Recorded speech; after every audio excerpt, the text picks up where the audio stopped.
It's crazy because God speaks to Moses and says, "Go to Egypt and free the children of Israel.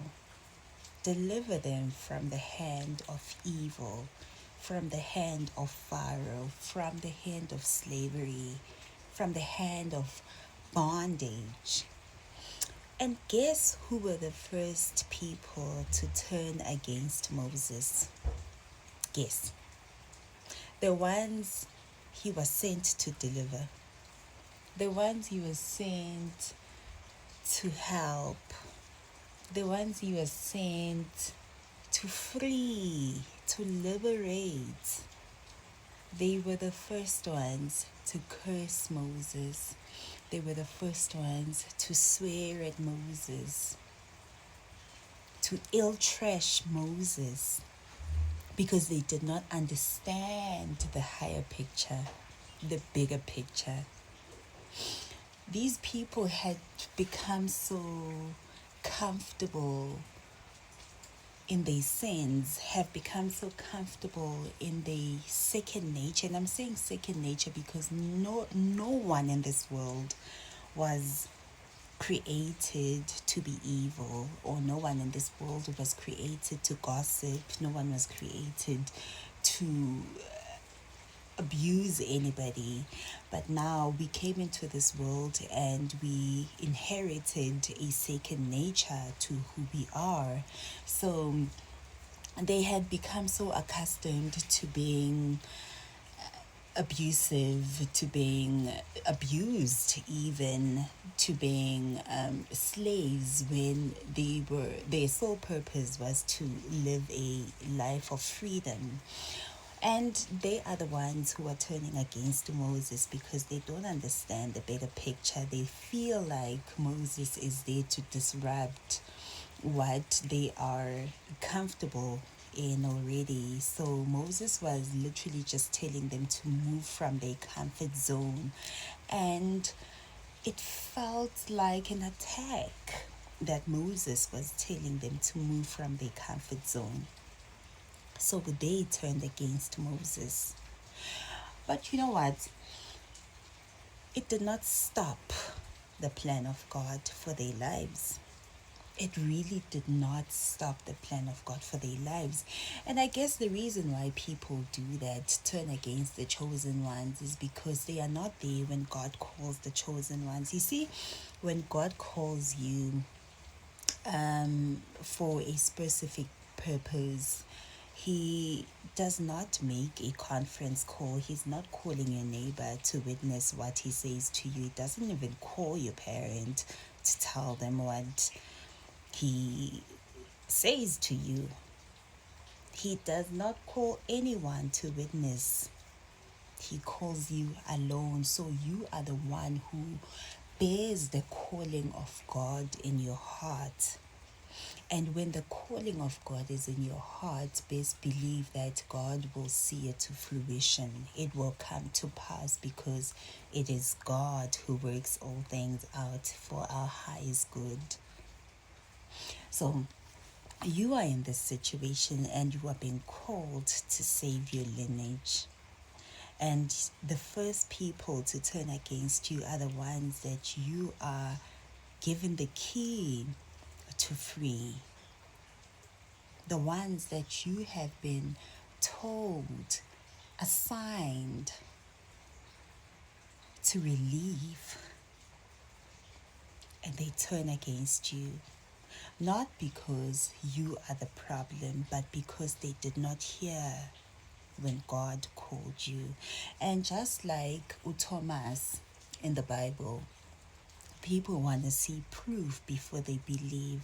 People want to see proof before they invest their energy into something, because people have forgotten that it is God who leads.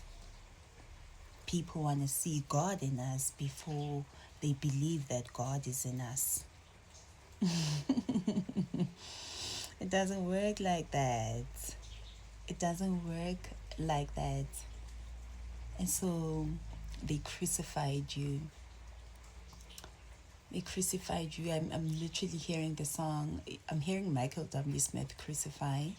But I'm also hearing the song, you came from heaven to earth to show the way from the earth to the sky. Yeah, that. Our debts you paid from the cross to the grave, from the grave to the sky. Lord, I lift your name on high. So now you had to walk this journey that is very uncomfortable, that led you to the cross. And the Bible says, those who follow me will bear my cross. So you are now the Moses of this generation. The other day I spoke about being the David of this generation, and you are now the Moses of this generation, bearing the cross. And there's now people that you need to save, people who are turning against you, speaking ill about your name, making you the bad guy in this whole story, the villain in the story that they created in their minds, even.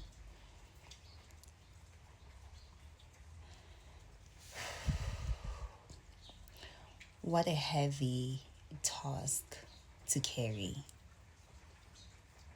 But you are here doing it so effortlessly, depending on God, because just like Christ, you are seated at the right hand of God. And